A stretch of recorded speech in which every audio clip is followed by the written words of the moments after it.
So, there's a lot of great things about this episode. You know what the greatest thing is, though? What? Everett, tell me. Shayna's here. Okay, I'm gonna start over. You guys can cut this however you need to. Love Shayna. Shayna is one of the best people in the world. And I'm not even just saying that. It's true. She is awesome. One of my favorite people ever. That's one of the best things about Shayna, is that she, I don't think she had any prior acting experience before you and I came into her life. And then we just started putting her in stuff, and she's great. And she's great. Hilarious. Yeah. Yeah. There's some chemistry here. You can feel it too, right? I don't. I have negative feelings about it.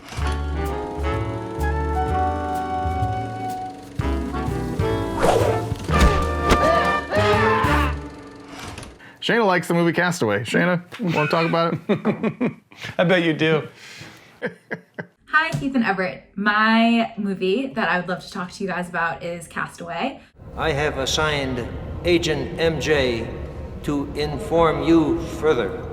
Agent MJ? Good evening, Agent Mike.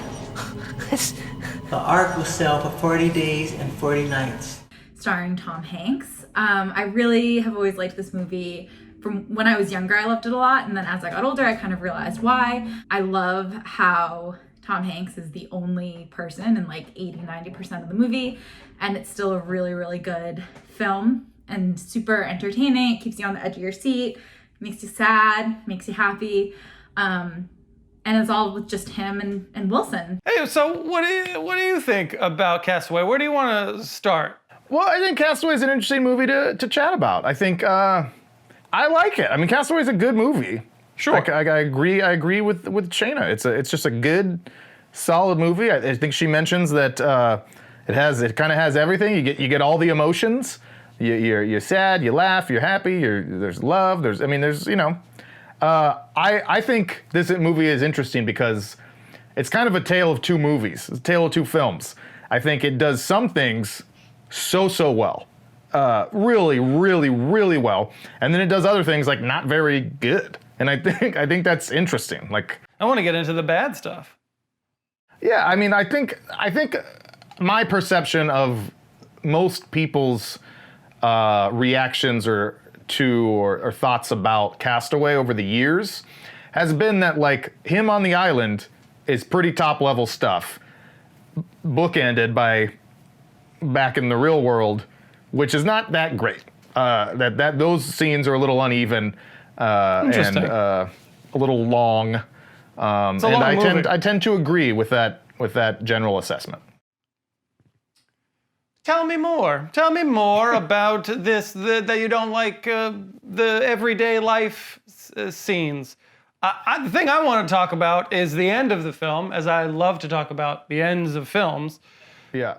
But we don't have to get specifically into that at this moment, unless that's part of what you want to discuss. But what the real life stuff? What do you think is uneven or not developed well? Or I'm putting words in your mouth. What don't you like about it? Mostly unnecessary. I really think that anytime I rewatch this, I watched it a couple times when it was new, and then every few years it might make it into the rotation. And I thought it was funny because Shayna singled this out as something she liked. I love how in the beginning of the movie it's like an ad for FedEx. I think that's kind of cool how they got that product placement in there and kind of makes the user think like, oh yeah, FedEx is who I'm going to use when I'm shipping packages A to B. You can tell Shayna works in marketing because she's like really genuinely like loves that FedEx ad stuff.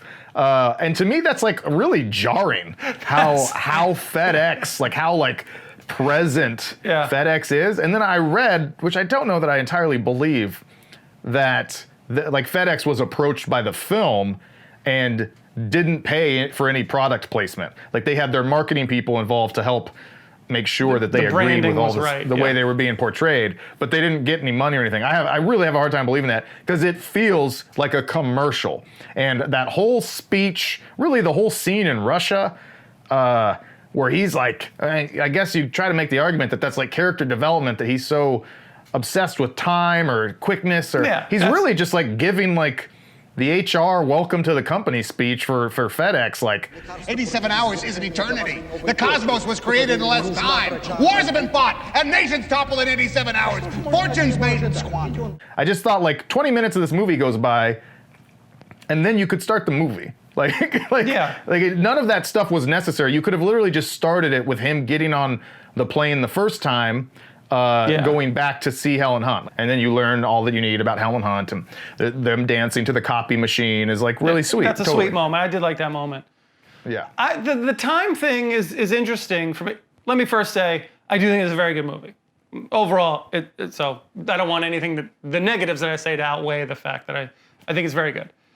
I think Tom Hanks is fantastic in it. But the time thing, I remember it the first time I watched it. I watched it in 2000, 2001, whenever, around that time frame.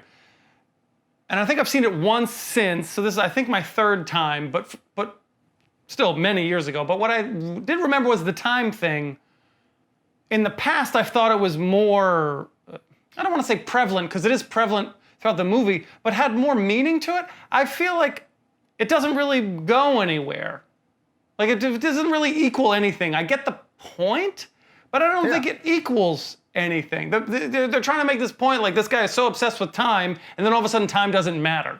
And like, that's how I interpret it, at least. I mean, I'm not going to put it, but post that surface level interpretation of that, unless I'm missing some sort of deeper meaning, that's not really relevant. But that whole speech, they spend so much time with it. And we never, ever allow ourselves the sin of losing track of time. And the gift that his wife, or potential future wife, I should say, his girlfriend at the time, gives him is a clock, and he's going to set it to her time always, so they could sort of be closer together because of. But what am I? Then that time stops for him, and life goes on for everybody else except for him. But what does that equal in terms of the ending or the payoff of the film, or what am I missing, or am I not missing anything? You're not missing it, and I think that's the criticism that's levied at the film, is that it's clearly trying to have some deeper meanings or deeper thematic, elements, and I think that stuff falls flat. Like, I just don't think that stuff sticks its landing. I think from the minute the plane crash happens to the minute he gets rescued, it's just riveting, great, like tour de force level filmmaking and acting. And is just a fascinating look at this marooned dude. And I was like, that stuff is so good, and you really are sucked into everything he's doing. But the film wasn't just content with being that. It wanted to have maybe these other things to say, or these like deeper metaphors, but it just doesn't do it. It just doesn't quite do it. Yeah. So still very good. Still very good. Still very good. I like the way that it ends happy, I guess, in some sense. Like, he survives, he doesn't die on the island. Spoiler alert, sorry. What's the end? Because again, I remember the end when I was younger, being like, super deep, super like inspirational and great. And then I watch it older, and I go, yeah, I don't think there's anything to it. I don't believe. I think the film wants you to interpret more than it actually leaves for you to interpret. Like, it wants to be deep, so it just leaves you at a literal crossroad. Yeah. And you're like, get it? And I go, I don't think there's anything there. But I don't, maybe I'm an idiot, which I am.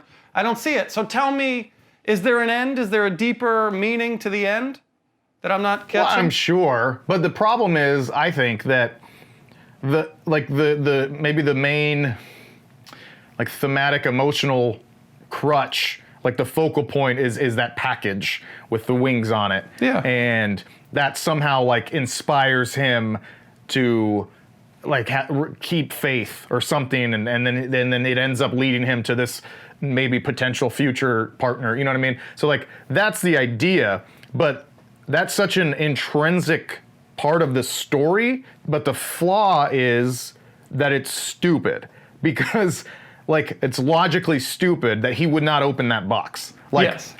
You're trying to make this deeper thing that he, for whatever, but to like, deliver that that's package dumb. keeps him going. That's dumb. You're there for 4 years, You're there for 4 years to the point where you're gonna go fucking off yourself on the tree and the cliff, and you don't. I read an interview years ago as a joke with like Zemeckis, the director, who said like, people are like, what was in there? That's the question everybody wants to know, and he's like, a waterproof satellite phone and matches and stuff like that. Yeah.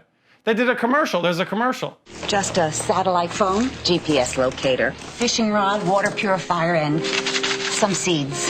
And it's like, ha, but like, maybe, like, you didn't know. Yeah. Open that fucking box. Like, your life depends on it. So that, to me, no matter how much that other stuff works, it's the themes of love and faith and not giving up.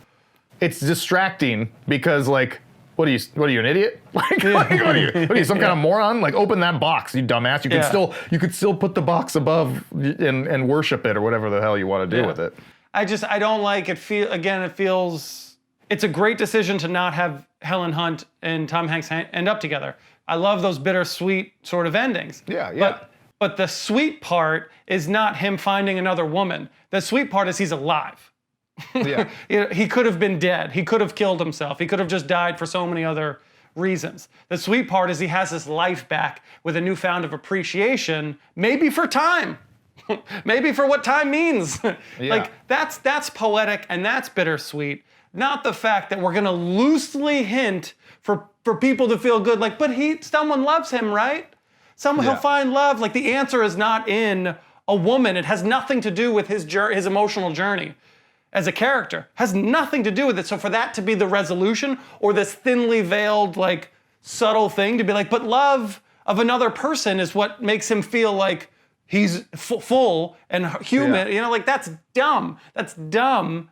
And it muddies the waters in a way that frustrates me. Yeah. So I think that's really smart. Yeah, I think that's well said. I think that it tries to pay off a theme that was not the theme. Like, it spends all that time, especially if you're going to tell me that the first 20 minutes was not an intentional commercial for FedEx. How are you, kid? Look what you did. You just delivered your very first FedEx package. That deserves something special. And that was for character development. That he's obsessed with time. Like, the end of the movie, like you said, should be something to do with that, where he restarts that fucking clock or whatever, and, like, even if he's just standing and finding purpose again. Yeah. Okay, the heartbreaking scene with Helen Hunt and kissing in the rain, which is also silly that the guy doesn't, her new husband doesn't realize what the fuck's going on outside. There's a fucking guy coming in the house, all that stuff. It's a little goofy. That guy's the worst, like, home defense guy in the world. Like, if your wife is just having an open affair in the middle of a rainstorm and cars starting outside, and it's like, you don't peek outside. Jesus Christ. Anyways. But you want to have that movie moment where they love each other, but they can't be together. Fine. Yeah, no, it's emotionally powerful. Yeah. But to your point, then have him, like, find purpose in something else, a new appreciation for the time he has left. Yeah. Because I really loved, it's just such a quick shot, but I loved when he comes back and he's at that huge buffet in that room alone. He picks up the crab leg and he just, like, looks at it. Like, that to me is interesting. Yeah. Like, pay off the film with something like that, where like his newfound appreciation and perspective for the ease of modern life, like the luxuries of modern life, have him now take that perspective into his business that he's been so obsessed with, and tease that he's going to revolutionize the industry in a way that makes the world better, or whatever the fuck. You know what I mean? Like, or he just tells someone to slow down. Like, hey, enjoy this moment. Slow down. Like, anything, like, just... Yeah, exactly. Like, literally anything.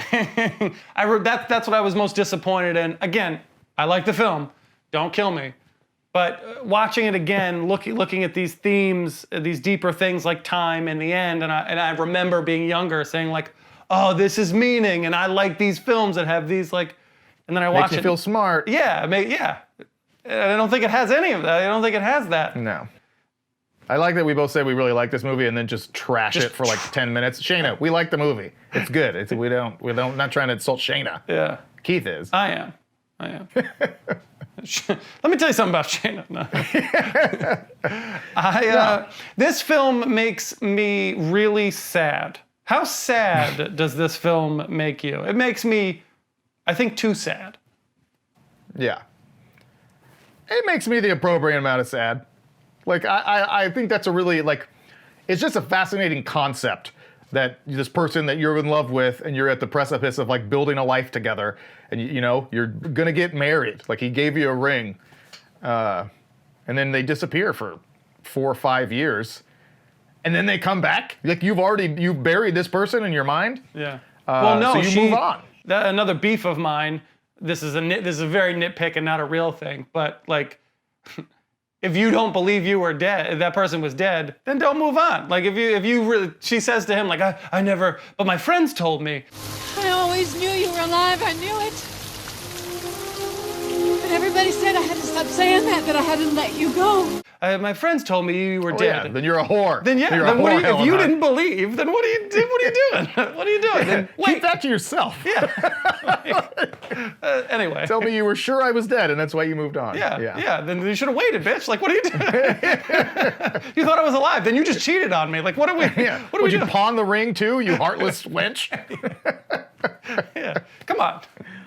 We're just kidding, Shayna. We like this movie. Great pick, Shayna. Great pick. Yeah. No, it's sad. I think that particularly that scene when he comes back and they're just like, it's just so awkward and sad, and they're like, I do like that scene, despite the fact that husband would have come downstairs. So yeah, it makes me emotional, but not like crazy emotional. Because most of the movie, I'm jealous. But we'll return to that subject. Yeah, so the parts that make me sad are the parts when he's on the island. I get really sad. Why? It's too emotional for me. I don't know. Like his relationship with Wilson, this is gonna be weird for everyone. Like watching. No, it's great. It's well done. It's awesome. It's awesome. And to be able to get, like, his performance needs to be talked about. I think his performance, there's few actors on planet Earth that can do this role, can carry a film for this amount of time, to physically have their body change. We can talk about the production halting for 6 months, I think it was. There's a lot of credit Tom Hanks deserves for it. But just, I don't know, to slowly watch a man go insane, like to slowly watch a man be pushed, or a person, I shouldn't just I don't mean to limit it to, in this case, it is a man.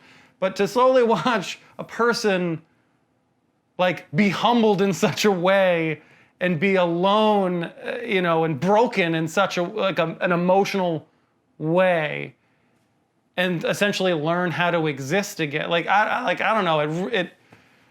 It really gets to me. Like it really, it's hard for me to because I can't do. I would be dead. I would have killed myself 1,000%.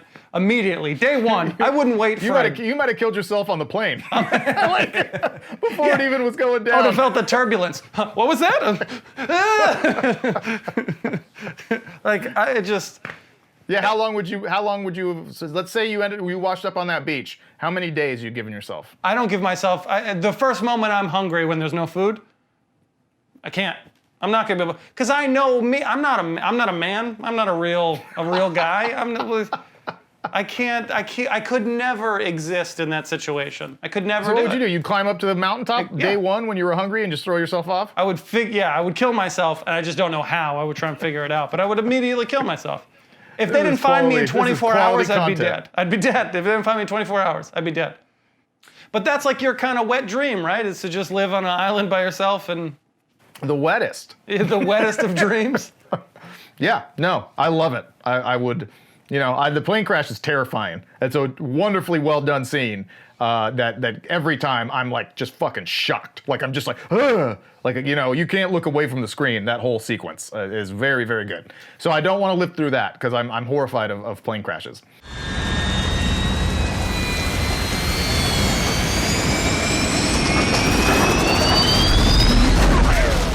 But everything after that, sign me up. Like if there was like a company where you could pay $5,000 and they just dump you off on an island we'll pick you up in a month.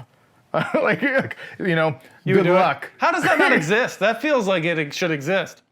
Yeah, it'd be tough to insure. It'd be tough to insure that company. But no, I love that. I love survivalist things. Yeah.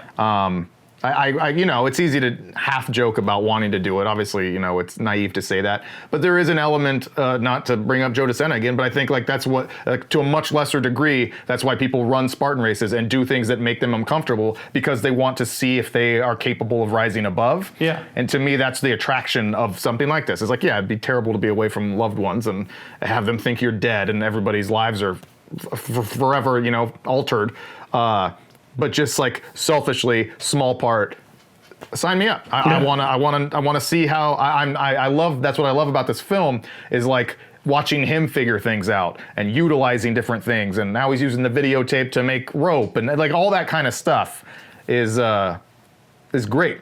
I loved how he really like learned how to make it. Like, you know, if in the beginning he's kind of like barely eating anything, he's struggling to catch fish. By the end, he's like in this like loincloth and has a spear and is like ready to survive. If he got dropped into Naked and Afraid, he'd make it. To be honest, I'd eat a dead body right now. Oh God, I would too. I would. Like, what would you do? That's what I do the whole time I watch this movie. It's like, oh, what would I do differently? What's he doing that I think is a really good idea? Scouting for locations.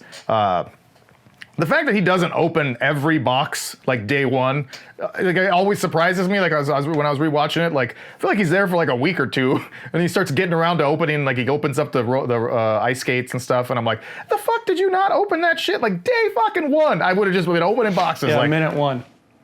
Yeah, is there any like dry goods? There could have been like food in some of those boxes, that you let expire. Yeah, you open those boxes, bro. Like open the boxes. Anyways. I feel like I would, knock on wood, I feel like I would do pretty well. Yeah, I would not. I would not. Let's do it together.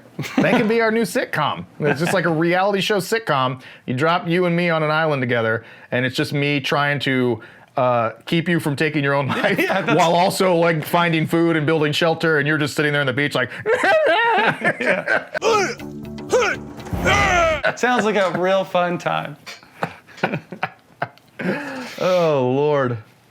All right. Well, let's talk about Tom Hanks. Shayna talks about Tom Hanks. I mean, I really like Tom Hanks because like who doesn't? But outside of that, I think he does a really amazing job in this film. Great points all, Shayna. But what's interesting, Shayna doesn't bring up, I don't know if you know or not, but I have it on pretty good sources that Tom Hanks is arrested and is in Guantanamo Bay for his involvement in child sex trafficking and Pizzagate. So, how do you know that Tom Hanks says? How do you not know? But you have him on your sign. You're calling him a pedophile. Yes. But you don't know that for. How did they get to that position of power? Weird that you didn't bring that up, Shayna. Yeah. Anyways, the solid source of the internet, QAnon. It's called the internet. Yeah. Ever heard of it? Yep. You fucking idiots. Anderson Cooper drinks the blood of children. Yeah. Facts. Tom Hanks has been dead. He was executed 6 months ago, and COVID was all a cover-up so that Donald Trump could lead roving gangs of anti-child molesters through the streets to arrest and kill these people. It all checks out. It all checks out. It's so, it makes so much sense. It's like you guys like open your fucking eyes. Shayna, look. This is your fault that we're talking about this, okay? You brought this up, Shayna. I'm sorry. Tom Hanks' performance in Castaway. It's fantastic. Keith? It's fantastic. Moving on. Yeah, it's the end. The end. I don't know. Again, I said before, I don't know if there's, even outside of sort of this genre, like how many actors or actresses can you honestly say that you would watch 90 minutes of them and only them? How many actors? No, it's a very short list of actors who can do this. Yeah. It speaks so much to Tom Hanks's very unique skill set, and I think it also works because, like, it would work less well even if you had like a very talented other performer. It would work less well without the pro Tom Hanks baggage that you bring to this film when you see it. Like, especially in 2000, after the 90s, the run of Hanks in the 90s, which was just like flawless. Like you could not be a more beloved star.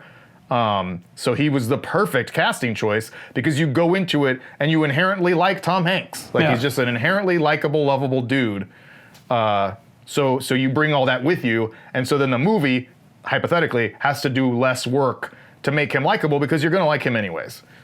Which is another reason why they should have dropped that first fucking half hour, because we already know Tom Hanks. We like Tom Hanks. Like, we don't need to get into it. But yeah, it's a really wonderful performance. I always loved it because like once he gets skinny and like bearded and badass with the spear and all that, like it's such a unique Tom Hanks look. You know, like he always was a little, to my recollection, a little softer. I mean, he's in good shape in Forrest Gump, but not like a hard man. You know, he's not like a hardened man. Tell me about how hard Tom Hanks is. Please, describe it to me.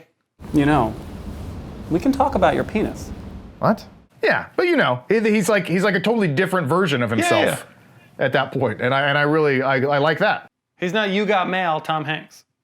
Yeah, and they really did. Like, he put on such a comfy amount of weight for the 50 early pounds. scenes that like he's heavy. You know, he's 50 pounds heavier. 50 pounds heavier. I'm currently training to be in the first half of Castaway. Just from a physical standpoint, I'm just starting to just preparing just in case they want to go down that road. I've literally said that to people where it's like when I'm putting on weight, just be like, I got a role coming up. I've literally said that to people. That's and it was true. That makes me feel really sad for you. Just that you're telling people you have a role coming up, not that you're gaining weight. I got a role. I'm playing like a 37-year-old lazy guy, you know, 16 months into a pandemic. It's this really interesting role. Yeah. Sits around a lot at a desk, video editing. It's a reach. Gotta show my Eats whatever he chops. wants, drinks every night. Drinks himself to sleep. Well, yeah, let's talk Shayna. Let's talk about Wilson. Wilson. I would like to chat with you guys more on your thoughts about Wilson and what Wilson represented and how it really helped Tom Hanks make it to the end of the movie and ultimately survive and get home. I think Wilson played a huge role in that, like needing that human contact, even though it was a volleyball. But like, I don't know why I put quotes around volleyball because it was a volleyball. Wilson!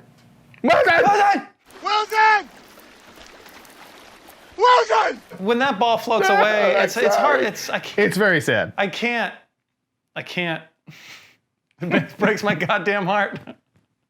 Yeah, I do remember like tearing up when I saw this movie in the theater, and you know I was like 16 and I was a little embarrassed. Like I'm just like, fuck, shit. I can't because the emotional attachment to never mind. I'm gonna go on a play. I'm just gonna go. Go to the place. Has nothing to do with film anymore. It has nothing to do. It's just love and emotion and connection. Just connection. It's so important and so fragile. Yeah. It's so fragile. So fragile.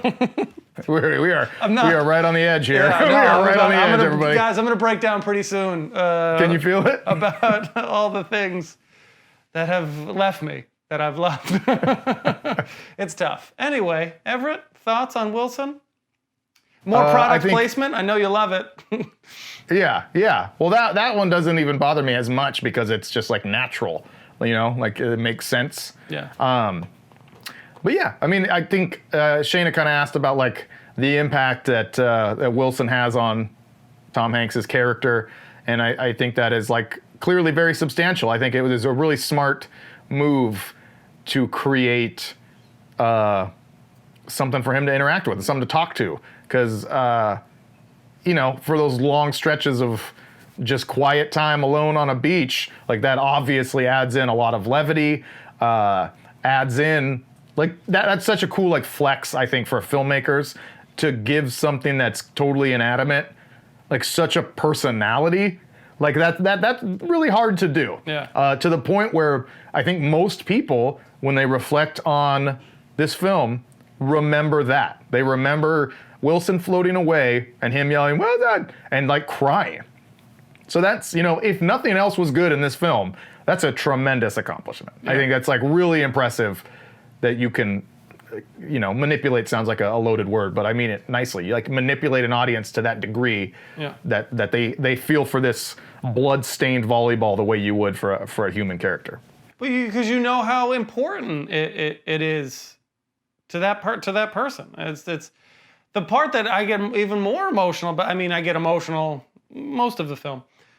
But when he throws him the first time, and he's like, and then he's like, no, and he realizes what he's done and like how important that thing is to it. It's oh man, it's just this is great. Just relationships in general. Like you love people and you hate people in the same sentence. It's tough. It's tough. This is God. We are close. The floodgates are close here, guys. It's hard. What do you think about Helen Hunt? Let's talk about Helen Hunt. To me, that's the most, like even more so than Pagers and other stuff. To me, the fact that Helen Hunt is like the star of this film is the most like thing that dates it. Like, okay, so like Helen Hunt, they really pumped out there for like 4 or 5 years. And she's a very talented actress, so I'm not like hating on her. But what was her? What's her late 90s, early 2000s is her window? Yeah, she was on Mad About You. But that was early 90s though. Yeah, that was like throughout the 90s. This like beloved show. And then I feel like she did Twister with Bill Paxton, which was like the first movie star role. And then they got her in As Good as It Gets, where she got these really rave reviews, and I think was nominated for an Oscar. And then she did this and a couple of others, and she kind of faded a little bit. But I just think that she's such an interesting choice.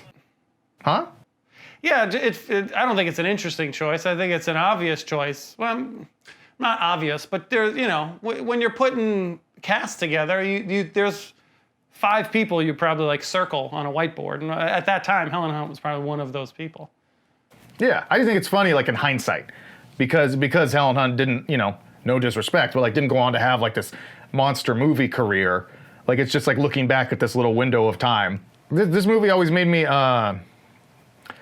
like it's very, it has those flashes of brutality is the wrong word, but like visceral pain. Like when he gets punctured by that reef, that coral, that's like gross. Like it's rough to watch. And then when he like messes up his hand when he's making the fire, like it's really like it gets you. There's a real rawness that I think is good. It's well made. I mean, I'm just gonna say that. It's just like everything on the island is just well constructed, very well timed, very well edited, where it's like he's been wondering what that sound is, and he finally sees it's a coconut, and he just like looks at it, and then cut to him with a thing full of coconuts. You didn't have to go see him get all the coconuts. You know what I mean? Like it's just very well balanced. Yeah. On the island. Yeah, it's well. I think pacing. Is the thing that you're talking about, because it could easily be long and boring, and like we feel stuck. And some of those longer takes are probably intentional to give you a hint of that. But they don't do it in a way where it's detrimental. They do it in a way where you get a taste, a little flavor of it, and then you progress. Yeah.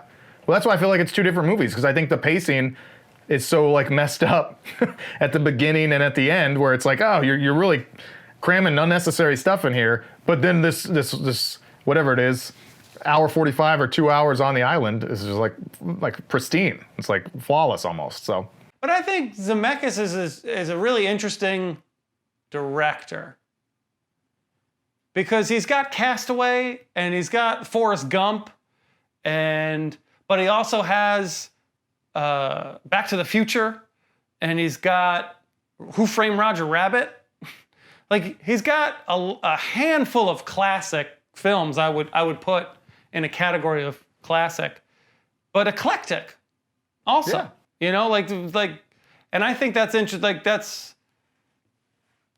I would love to be able to explore genres. I mean, I like to do one genre well, let alone multiple. One movie would be great. To make one good movie would be great. But to be able to, that I think is awesome to do. A very serious, inspirational drama, but then do a silly movie with a cartoon rabbit. Yeah. That's awesome. I agree. That's just awesome. That's what I always, that same way was I always, you know, when you're 20 and you're sure that your career is going to go exactly as you plan and be making films for your entire adult life. But I still remain this way where I want to try every genre. Like I want to see, and I get frustrated with really talented filmmakers when I feel like they don't. Like, because I don't understand why you wouldn't. Like, I don't like horror films, but I want to make a horror movie. I want to see my take on that. Yeah. And I want to make a really stupid comedy. And then I want to make a really, like, dark, like, sexy relationship film. And I want to make a big action movie. And I want, you know, like, I want to do all the kinds. I want to do a period drama. Like, so I think Zemeckis is a really interesting guy because I think he's, like, you know, he's kind of, I don't want to say forgotten because that sounds really heavy and shitty, but like he's certainly underappreciated. He's never in the top of conversations. Yeah. But with his resume, should he be? He should absolutely be like mentioned, if for no other reason than the strength of the variety of his catalog. Because that's what I really respect almost in any artist of any kind, but certainly filmmakers, and that's why I think Kubrick is the best director of all time, because he literally chose like a drastically different genre every film, and then just made the defining film in that genre. So I can't see how any other choices. Like, I want to make a war movie. I made the best war movie of all time. I want to make a period piece. I just made the best period piece of all time. I want to make a horror film. I made the best horror film. Like, you can't beat that. So Zemeckis, we should probably be giving more credit to his filmography. Anytime anyone brings up Back to the Future now, I just think about that great John Mulaney bit, which is just fucking classic. Marty McFly is a 17-year-old high school student whose best friend is a disgraced nuclear physicist. Pitching that movie, you know, a disgraced nuclear physicist. Yeah. I mean, the fact that he kisses his mom, like, it's nuts. It's they're like, nuts. what is he gonna do? He's gonna go back and stop Hitler? Oh, that's a good idea. Like, now I feel kind of stupid telling you my idea. They're like, what is it? He's like, we thought he'd go back in time, and you know. He tried to fuck his mom. We thought that'd be fun for people.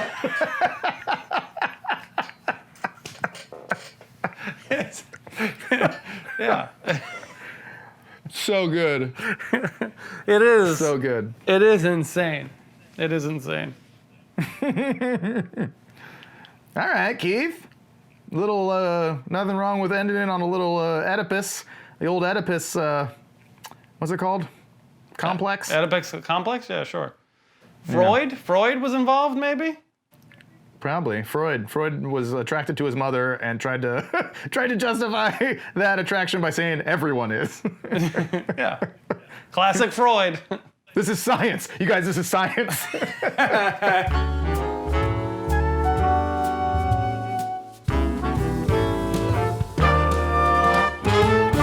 I looked into his eyes, sweat glistening from his brow, and I said, I didn't know peanut butter was supposed to taste like that.